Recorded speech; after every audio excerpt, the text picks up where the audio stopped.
இன்னைக்கு ரொம்ப வித்தியாசமான ரொம்ப ஹெல்த்தியான ஒரு ரெசிபி பார்க்க போகிறோம்.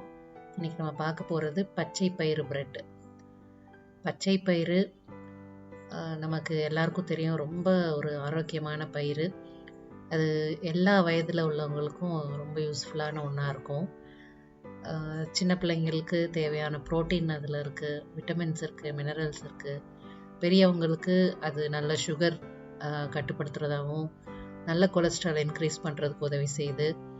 இன்னும் முக்கியமாக ப்ரெக்னெண்ட்டாக இருக்கவங்களுக்கு, மாசமாக இருக்கிறவங்களுக்கு அது தேவையான ஃபோலேட் சத்து அதிகமாக அதில் இருக்குது. இந்த ஒரு பச்சை பயிரை வச்சு நம்ம பிரெட்டு செஞ்சு இன்னைக்கு சாப்பிடலாம். இதுக்கான தேவையான பொருட்கள் என்ன அப்படின்றத பார்க்கலாம்.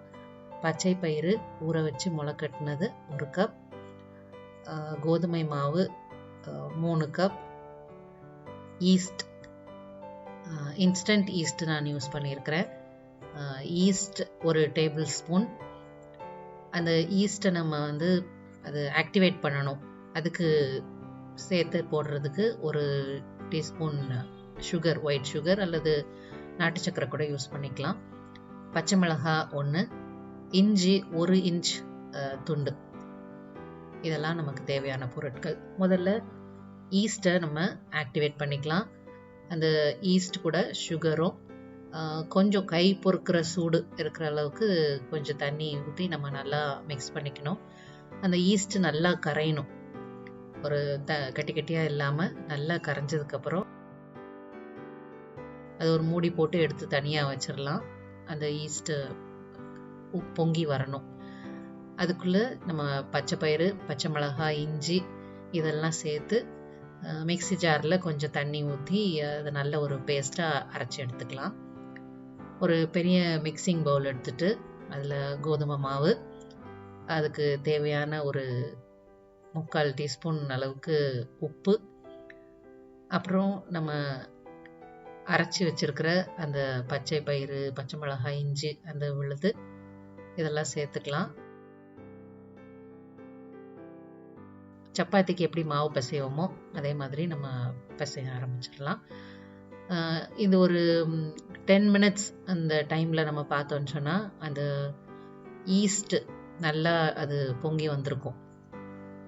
அது ஒரு மிதமான ஒரு சூடான இடத்துல நம்ம க்ளோஸ் பண்ணி வச்சோன்னு சொன்னால் அது நல்லா பொங்கி வந்திருக்கும். இது பாருங்கள், நம்ம மிக்ஸ் பண்ணி வைக்கும்போது எப்படி இருந்துச்சு, இப்போ நல்லா நுரைச்சி பொங்கி வந்திருக்கு.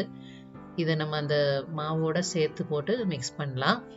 இதை மிக்ஸ் பண்ணும்போது நம்ம எப்படி சப்பாத்திக்கு மாவு பிசைவோமோ அதே மாதிரி நம்ம நல்லா பிசைஞ்சு அதை எடுத்துக்கலாம்.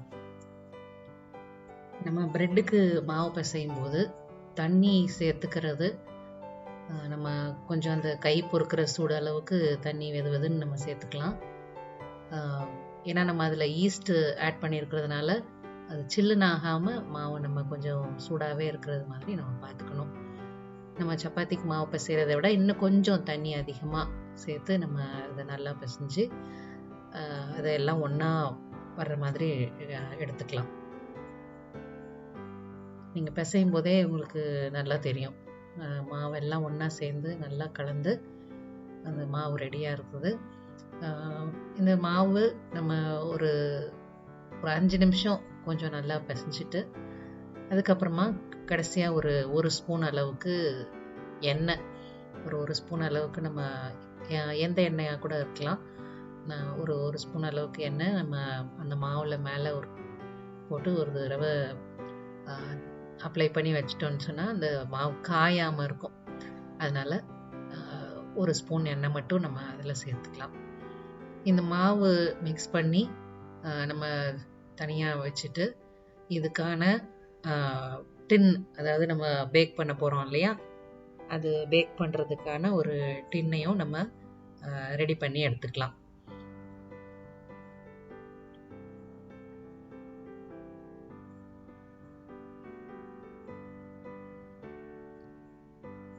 இப்போ இந்த பேக்கிங் டின் எடுத்தாச்சு. இது பிரெட்டுக்குரிய ஒரு டின்னு.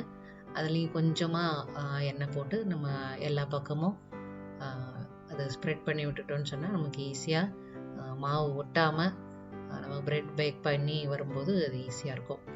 இப்போது நம்ம பிசைஞ்சு வச்சுருக்கிற அந்த மாவை இந்த பிரெட் டின்னில், லோஃப் டின்னில் நம்ம வந்து போட்டு அதை ஒரு சமமாக மாவு ஒரே அளவாக இருக்கிற மாதிரி நம்ம அதை ஸ்ப்ரெட் பண்ணி விட்டுடலாம்.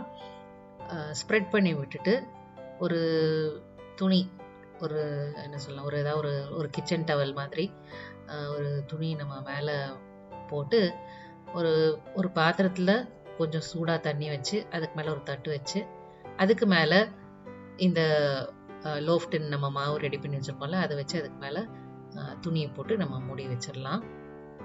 1 மணி நேரம் அளவுக்கோ அல்லது அந்த மாவு நம்ம பிசைஞ்சு வச்சோம் இல்லையா அந்த அளவுலேருந்து டபுள் ஆகிற வரைக்கும் அந்த மாவு நம்ம பார்த்தாலே தெரியும், நல்லா உப்பி பொங்கி வந்திருக்கும். அந்த அளவுக்கு வர்ற டைம் வரைக்கும் நம்ம வெயிட் பண்ணிவிட்டு அதுக்கப்புறம் நம்மளுடைய அவனை நம்ம வந்து ப்ரீ ஹீட் பண்ண ஆரம்பிக்கலாம். நான் இங்கே யூஸ் பண்ணுறது ஓடிஜி அவன். இந்த ஓடிஜி அவனில் வந்து நமக்கு பார்த்தோன்னா டெம்பரேச்சர் அது 170 degrees சென்டிகிரேட் நான் வச்சுருக்கிறேன். அடுத்ததாக அது பேக்கிங் மோடில் வச்சுருக்கிறேன். நமக்கு டைமர் ப்ரீ ஹீட் பண்ணுறதுக்கு ஒரு 10 minutes நம்ம ப்ரீ ஹீட் பண்ணணும். அவன் ப்ரீ ஹீட் ஆகி அது நல்லா ஹீட்டாக இருக்கும்போது தான் நம்மளுடைய ப்ரெட்டை பேக் பண்ணுறதுக்கு அதில் நம்ம மாவு வைக்கணும். இது ப்ரீ ஹீட் 10 நிமிஷம் ஆனதுக்கப்புறம் நம்ம ரெடியாக வச்சுருக்கிற அந்த லோஃப் டின்னோட நம்ம மாவை உள்ளே வச்சு 40 நிமிஷம் நம்ம அதை பேக் பண்ணுறதுக்கு டைமர் செட் பண்ணிடலாம். 40 நிமிஷத்துக்கு அப்புறம் பாருங்கள், ரொம்ப அழகாக அந்த ப்ரெட்டு பேக் ஆகிருக்குது. இந்த ப்ரெட்டை நம்ம வெளியே எடுத்து அந்த டின்லேருந்து ரிமூவ் பண்ணிடலாம். ப்ரெட்டு பேக் ஆயிடுச்சு அப்படின்னு சொன்னால் அந்த டின்னில் ஒட்டாமல் ரொம்ப ஈஸியாக அது வெளியே நமக்கு 2 தடவை தட்டும்போது வந்துடும்.